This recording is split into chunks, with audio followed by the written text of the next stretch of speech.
Being an entrepreneur with ADHD can really suck sometimes. Actually, it sucks right now because I'm redoing this video multiple times because of little details I missed. But that is not relevant for this video. But what is the prompt you can see on the screen. What I want to do is I want to share 3 ChatGPT prompts with you that help me feel more organized and kind of manage the chaos. And what you're seeing in this prompt is basically a brain dump of tasks that you can see on the screen here. So this is where, I'm having one of those days. This is where you can see the items of the brain dump. So you have some project that you're working on, but where the value of this prompt really comes in from is this right here. Categorize these by immediate action, requires delegation, and can wait. Then order the immediate action items by the lowest cognitive load first to build momentum. That is so key. So I'm going to click enter on this or just click the button. And then what you're going to see here is ChatGPT is going to start to organize this based on various elements that we gave it in that prompt. And it's so helpful because now what I have is I don't know why it keeps doing that, immediate action ordered items that are the easiest things to do. So I don't know about you, but sometimes when you're feeling that task paralysis, you just need to get something done and feel momentum.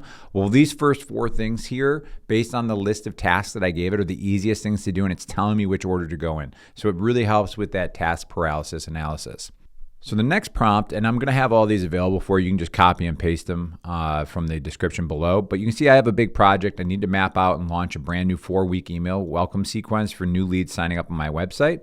So this is the important part here is it feels massive and I keep putting it off. Break this down into 15-minute micro tasks. For each task, list the exact first step I need to take so I don't get stuck in the planning phase. So as this goes through, it's going to break everything out for me very cleanly.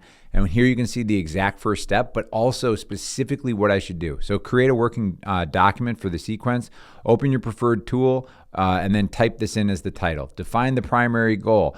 At the end of the tour, 4 weeks, subscribers should. So ... It's kind of like being a writer and how you just start typing and then hoping that something will come to you. But this is actually going to give me those 15-minute micro tasks and then put them in order and what I should do next. So here's another hypothetical project, and this is our last prompt. So the project is I need to redesign the YouTube thumbnail template for my upcoming video series using Canva. But I tend to get hyper-focused on minor design details and lose track of time. Act as my project manager, create a 3-step checklist to keep me on track and suggest a stopping point that tells me when to step back and accept it as good enough and reevaluate. So as this is opening, I want to say that this is really important because sometimes I can start to hyper-focus on something, but I go way past the checkpoint or endpoint that I needed to go to. And that's what this prompt is designed to do. So it defines the template. It build the version, so step 2, step 3, but my stopping point, my good enough rule. So this is telling me I can recognize the subject instantly, and it's giving me specifics on when I should stop for this project.